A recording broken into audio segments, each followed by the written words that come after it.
Tracking, alerting, protecting. This is WKYT News. Welcome back to WKYT News at 12:30. I'm Barbara Bailey. Bill Bryant is on assignment. A man suspected of 2 violent crimes in just a matter of days is headed to court today. Lexington police say Adam Duff set a house on Leestown Road on fire last week with 2 people inside. 2 days later, he's accused of shooting and robbing a man during a card game. And as WKYT's Sam Smith reports, police say he did it all while out on parole for another serious crime. It's our top story at 12:30.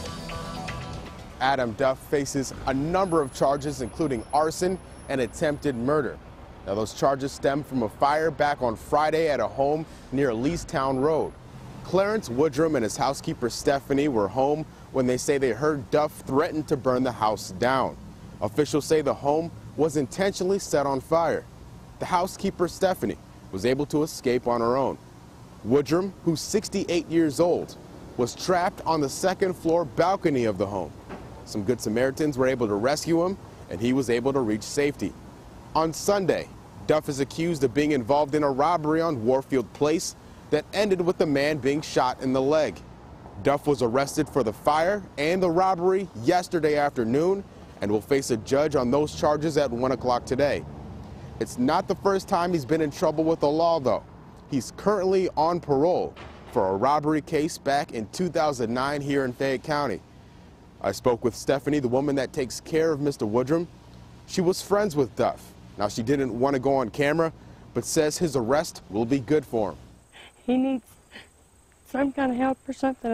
I can't imagine what would go through somebody's mind to do that. Now again, Duff will answer to his charges at 1 o'clock this afternoon. In Lexington, Sam Smith, WKYT. Sam, thank you. Duff declined our request for a jailhouse interview.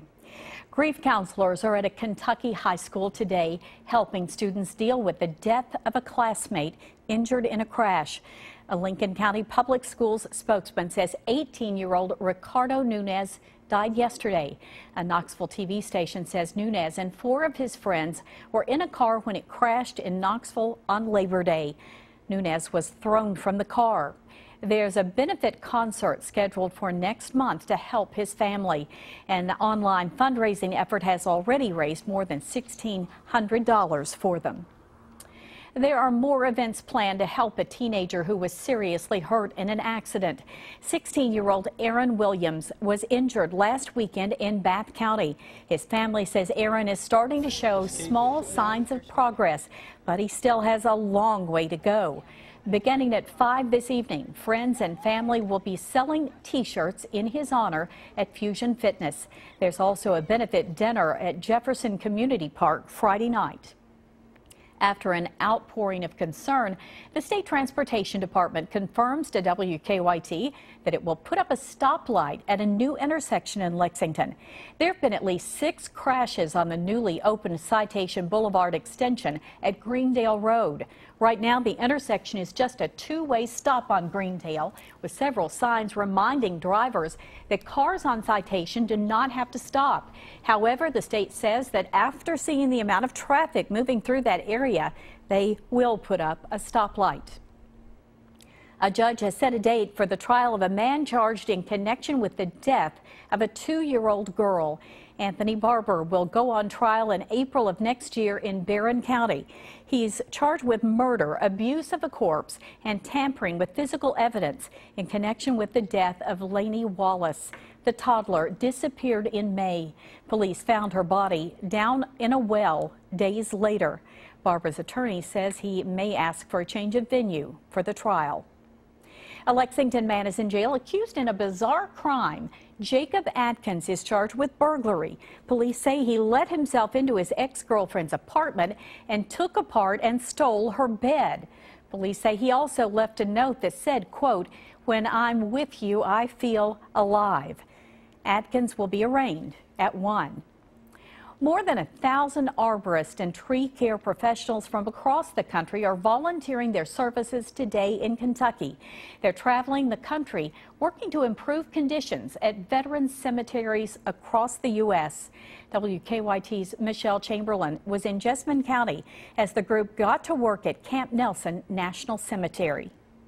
Today was a day of service, a day to show respect to the men and women who have served the United States.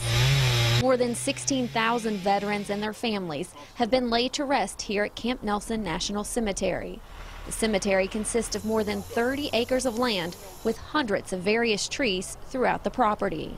Trees are the focus of today's day of service. Saluting Branches National Day of Service was created by Rainbow Tree Care out of Minnesota. The local company partnered with the Department of Veterans Affairs to help keep cemeteries safe and beautiful. You know, an idea to give back to those that have given so much to the country, really paid that ultimate sacrifice for us, and to be able to provide a nice place for the families and friends to come visit.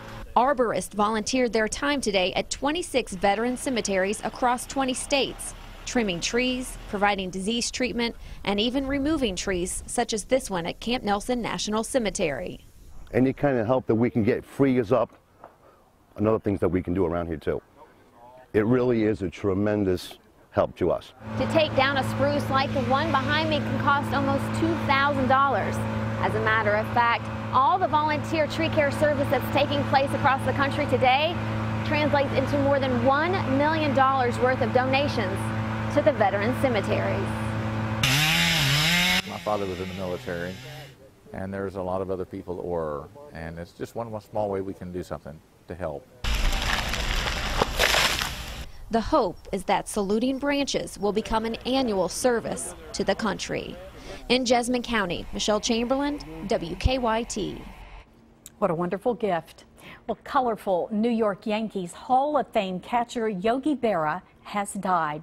Berra was a catcher for the Yankees for 19 years and won the MVP award for the American League 3 times. He was inducted into the Baseball Hall of Fame in 1972. Yogi Berra had a way with words like few others.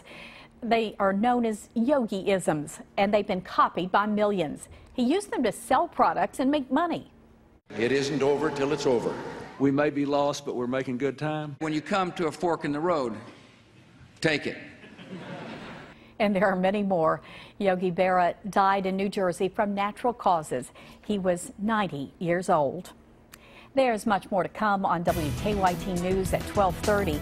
Shining the spotlight on a rare cancer. We'll tell you about Mesothelioma Awareness Day here in Kentucky. Also, how your birthday can be extra special. The Frugal is here with some insight on birthday freebies. Which just happens to be on someone else's birthday around here. We'll talk about that and also show you the system back toward the east that we're going to be watching heading our direction. It's a little weather in reverse. We'll get into that coming up.